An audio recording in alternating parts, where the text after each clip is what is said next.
So to a certain extent, it's not always the most talented people. It's not always the people that have the most skill. It's not always the people that have the best genetics, most parental resources. You all made a decision and you created habits to be in the situation that you are today.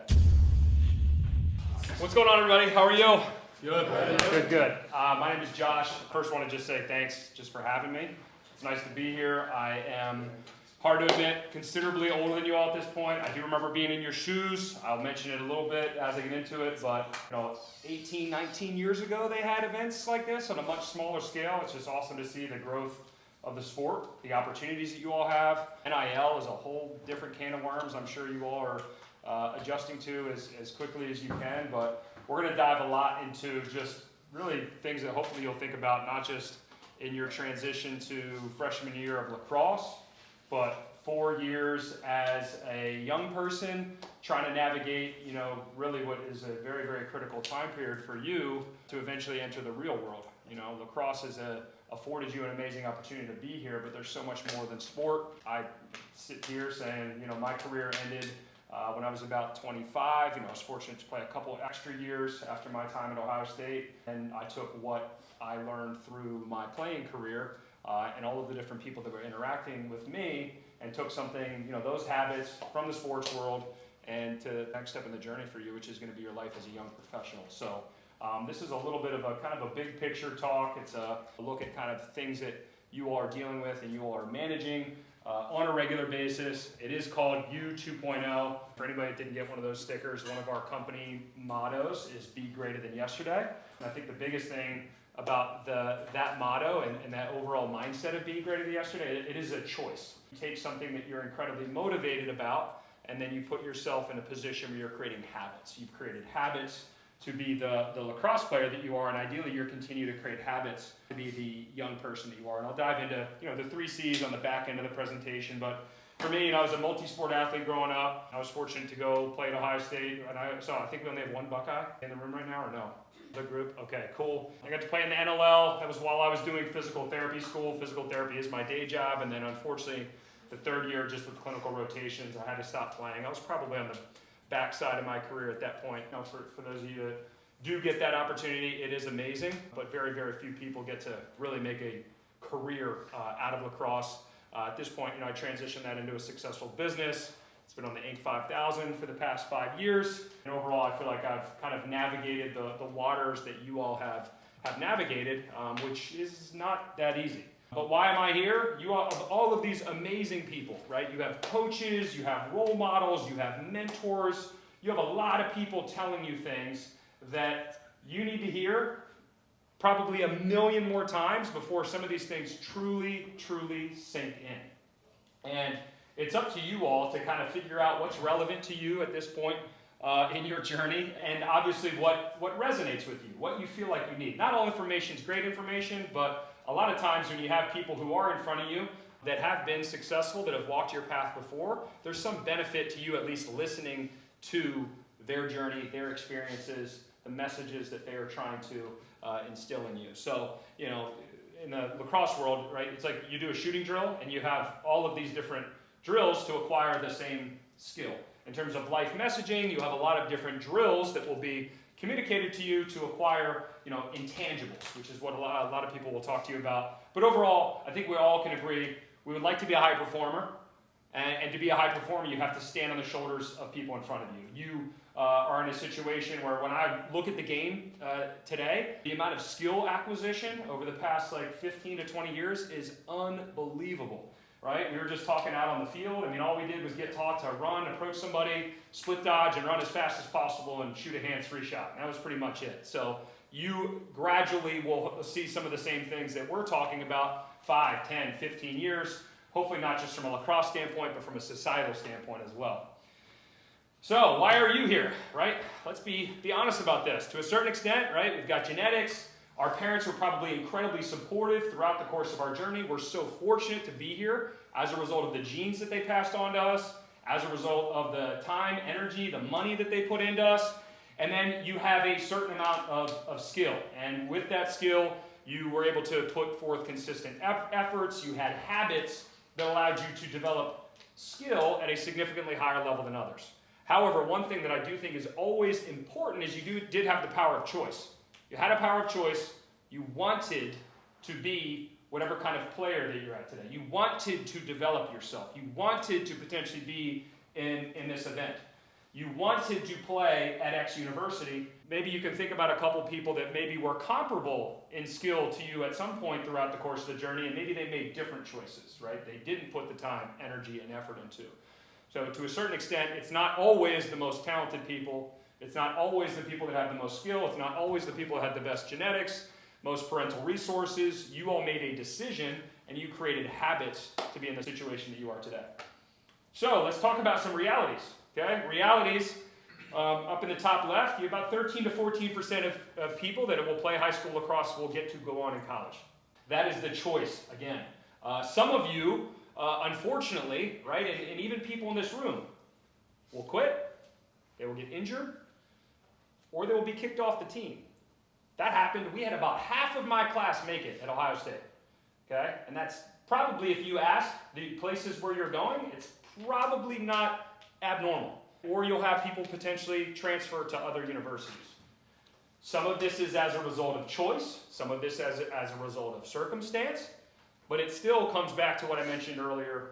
You have to want to. You have to want to create these habits. You have to want to continue to be a part of the team. You have to want to continue to show up to meetings, do the academics, do the skill work, do the things that allow you to be a part of that term student athlete. There's no secret. Academics, life, right, and your athletics are a very, very tough mix. You are choosing to live a life differently in college. It's very easy to just be a regular student.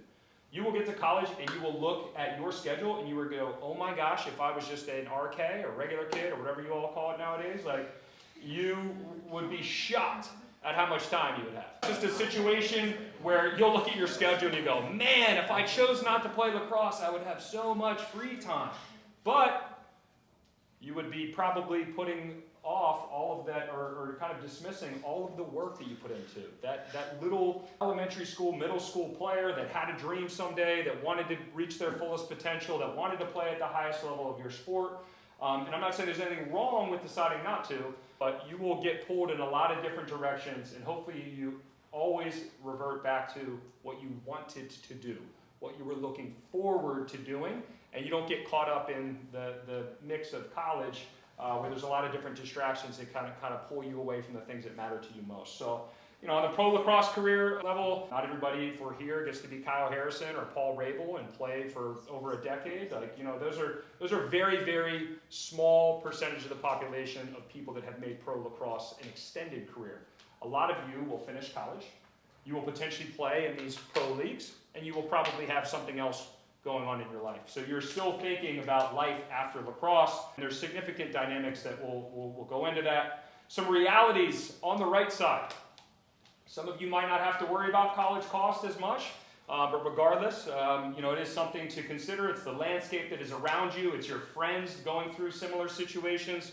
College is expensive, housing is expensive, and the wages overall have not paced with the cost of those two things. So you are entering a world that is a little bit more challenging, or a lot more challenging, depending on how old your parents are, than your parents. So you have to be doing things differently over the next 4 years to prepare yourself for a more challenging landscape. The fact of the matter is that, right, at least in terms of the reports that are out there, is that young people are less prepared, less engaged for the workforce than ever. I'm not saying that's my opinion. It's just something that from a reporting standpoint is being communicated. So you're entering a time period in which perceptually you're not ready. That bottom bullet point is just something to think about. I'm not saying there's anything wrong with this, but more young people than ever are and will be living at home. Again, from a cost standpoint. Now, am I here to be Debbie Downer? No, I'm here to just say, look, like, this is the reality. You all have to be thinking about things in the back of your mind, and if you want to continue to be outliers like you are right now, then you have to choose to continue to do stuff differently. Outliers won't be affected by this. Be whatever. It's a speed bump rather than you hitting a brick wall. Okay? But this is something where you have to be aware of what you're up against. So, I think we can all look at these two things, and I won't go into each of them, but on the left, these are things you might want to become from a lacrosse standpoint, right? From a sporting standpoint. On the right, you have things that you might value, you want to become on an individual level at some point. And if you haven't thought about that, maybe it's time to think about those things. These next 4 years are very, very critical for you, not just from a lacrosse standpoint, but you're setting yourself up for success. You don't want to be 28 and then all of a sudden have the light bulb come on, okay? You want to have some of these like dimmer switch moments where the light bulb is starting to come on for you a little bit and you're hitting the ground running after college. So, 2 options, right? We got the pro lacrosse side and we got real world. Regardless, this is coming no matter what, okay? You're hitting the real world at some point. So, you need to ask yourself, and this is kind of a big picture thing. About family and life, and I asked him, how do you see your kid's future? And he said to me, my grandfather walked 10 miles to work every day. My father walked 5. I'm driving a Cadillac. My son is in a Mercedes. He said my grandson will be in a Ferrari. But he said my great-grandson will be walking again. So I asked him, I said, well, why is that? And he said to me, tough times create strong men. Strong men create easy times. Easy times create weak men. Weak men create tough times. He said to me, many will not understand, but you have to raise warriors. That's what coach instilled in me. And so many like me. The strength and courage of a warrior. You're entering a time period of which your parents have put a ton of time and energy into you. Do you think that they want you to have an easier or a harder life than they did? Easier, okay? And you can make choices. And I can safely sit here and say, and I can look around the room from like a locker room standpoint back in college, friends from back home, high school. It doesn't happen for everybody, okay? Some people don't make the most of the opportunity. They choose the easy route. They choose the path of least resistance. They deviate from things that used to matter to them because times got challenging and not everybody wants to continue on that path, right? If you parallel that to a warrior, right? You are warriors regardless of whether or not you like to admit it or not. You go out on the field, you compete, you're proud of who you are, you've earned things throughout the course of your life, and ideally you're doing that on a personal level as well. Okay, but think about that. As you go through 4 or 5 years, your parents' intention for you was to continually be better and put yourself in a situation where you make it easier and easier for future generations as opposed to taking steps back. So, 3 C's of development, okay, and I'll kind of run through this relatively quickly because I do think the framing is probably the most important thing, and then you think of these 3 items as you move forward. But be greater than yesterday is 1% better each day. And when you talk about 1% better each day, it compounds over time. And the 3 areas in particular that I do think are valuable, it is your intellect, it is your level of social connectivity, and your awareness of things on a financial level. So your intellectual capital, these are just 2 good follows that I threw out there. They're always posting business information, life advice, life information. You might be a little bit more familiar, Gary V, are we kind of to that stage yet? Okay. The Hormozis, maybe. No, they're beast, husband and wife couple. If you are interested in business, they post so much information. Regardless of whether or not you're going to own your own business or be a part of an organization, I would argue that the amount of free information they put out there is very, very beneficial. But if you have the ability to combine your expertise with a passion, you're going to win. So I don't know if you know what you're good at, or I don't know if you know what you like at this point in time, but if you can find a way over the next 4 years, 5 years to do that, you probably will really, really enjoy not just your 20s, but eventually your 30s, 40s, versus being in a situation where you don't know what you're good at, you're not sure really what you're passionate about, and again, you're kind of meandering around waiting for that light bulb to come on. Challenge yourself to make sure that you're learning something new every day. It could be a wide variety of different avenues. It could be online, it could be in person, it could be formal, it could be informal. There's so many things with social media, World Wide Web, different things like Udemy and Coursera. Intellectual property and you having intellect surrounding things is incredibly valuable. We are in an attention and a skills-based economy. If you get attention, it usually can benefit you to a certain extent, and then at some point you've got to bring some skills to the table, right? Not everybody can be a YouTuber and just rely on attention for their whole life. You got to be able to combine the two. Some recommendations, just as you're in college, seek out a mentor, try to find multiple mentors. If you don't know what you like doing or you don't know what you're good at, go intern and shadow regularly. Like when you have time off, like just set time up, go spend time with people for a couple hours, learn. I hate to say it, but it's a lot like dating. You date, you figure out what you like, you figure out what you don't like, and then we move on. And it's cool, like it's nothing personal, you know? But I think the more information that you have about that puts you in a better position for the long term. Recognize that, you know, your diploma and degree is just a starting point.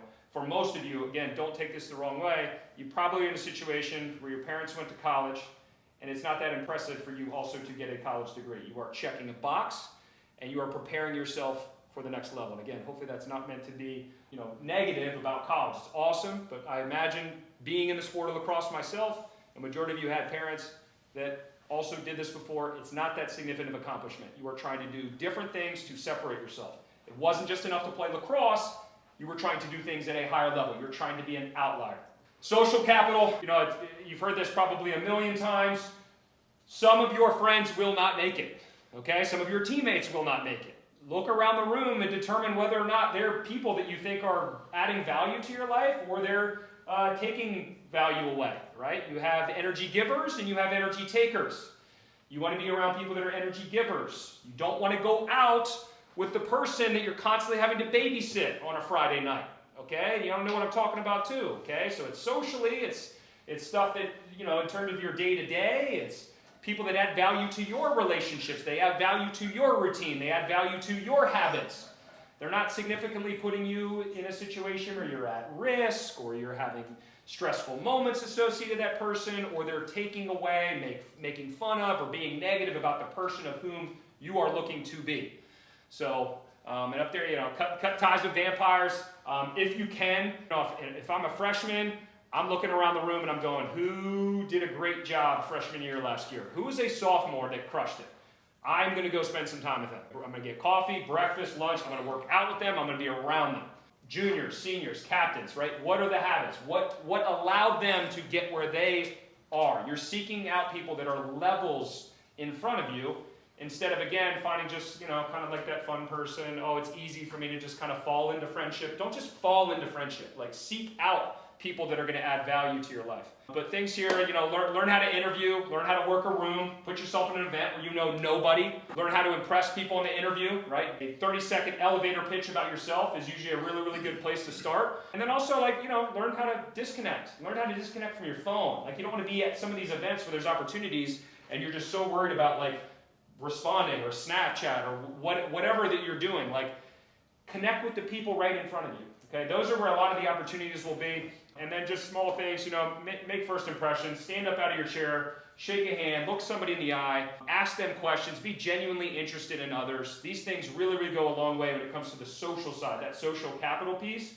Because at the end of the day, you make first impressions and you make repeat impressions. And your goal over the course of time is to make so many repeat impressions that it's not just who you know, but it's who knows you. Who knows you is so much more powerful than who you know. Do you know who this person is? Oh, come on. Yes. We got Jay-Z, okay?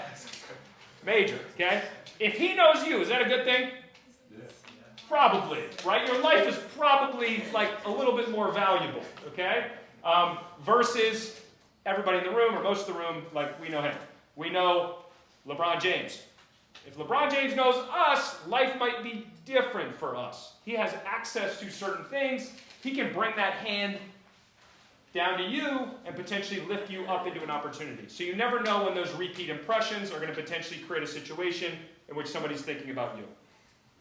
And then the final one, you know, it's no secret. Financial capital is very, very important. Learn about how money works. Your parents might be good at this. You also might realize, even like myself, parents have shortcomings. I need to learn more than just my parents have in terms of how money works. And it either works for you or it works against you. So this is something where a little bit of free time is incredibly beneficial. There's tons of resources online. If they already know how it works, great. If you can talk to financial advisors, go ahead and go that route. Your parents might know people that, you know, do incredibly well for themselves. Use the resources that you have in front of you. I always recommend understanding, much like with your lacrosse game, you were putting a lot of time and energy into developing your skills. You have to put money aside, and then eventually it benefits you. Practice, I have to put skill work in, eventually it benefits you. I mean, when you think about the course of the week, you're probably practicing 5 to 6 times, and then you're playing a game. Or you're maybe practicing 3 to 4 times, you're playing a game. You're going to have to make investments and make investments, and at some point later, you learn the full benefits of what those investments turn into. So delayed gratification is incredibly important, but a couple basics: Roth IRA, 401k, real estate and stocks. I only recommend, just because the reality is moving forward, it's becoming harder and harder to buy a house. You might actually have to consider just sheltering any expectations of that high-priced rent in that city that you were in to potentially get into a house sooner. So that's just a small recommendation, but here's a couple foundations. Did anybody know this guy? So just absolute big rocks, and then we'll finish. If you're thinking about the want, the habits, the being greater than yesterday, the thing that you can do every single day, your energy, effort, enthusiasm, right? Your attitude, things that you can control every single day. Also appreciating, right, your growth is not linear. You will go through plateaus in college. You will go through periods where you're like, I'm not playing at all on the field, and then an opportunity pops up. It's up to you to make the most of that opportunity. At the next level, personally and professionally, right, fail fast. You are going to be exposed to situations, higher level players, new coaching styles, etc. Fail as quickly as you can and move on. The people that can play present in life, and they don't meander, and they don't allow people to kind of pull them in, to sink them into the mud, the better off that you're going to be. Ignore what people think.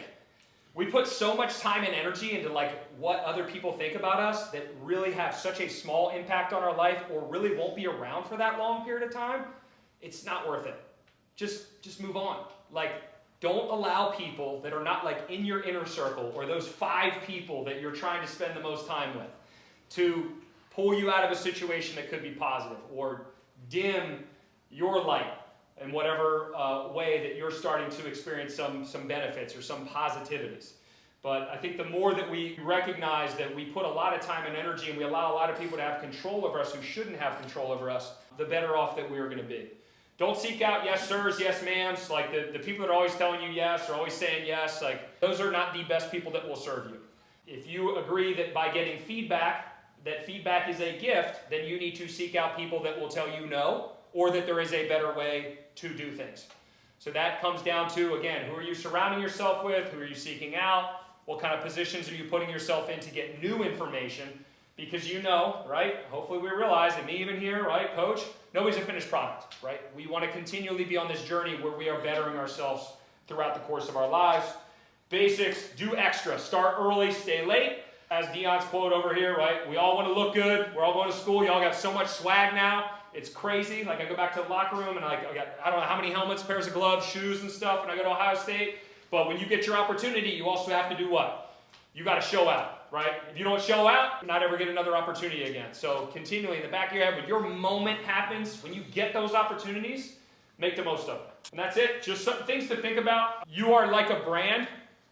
You started at like a point in time where you wanted to become a good player, and you had to accumulate certain things on the course of your journey, and your brand got better. And then in college you went, hey, I like that brand. I want that brand here. So when you look at companies that have done things similarly, because they started out as an idea, and then there was a certain amount of want to associated with it, and then they put together things that, this is who we are. This is Nike's like early. This is who we are as a company.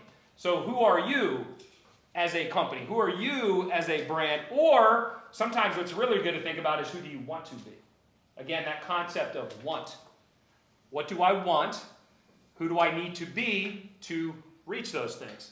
So this is very, very easy searchable, but this is, I think, a really, really good one. This is a very, very good practice. You look at other brands, you look at other companies, what have they done to get where they're at? And usually it's the aggregation of marginal gains like we talked about earlier, and they've continually moved forward with that mindset of be greater than yesterday. So other than that, thank you all so much for your time. I wish you all the best of luck.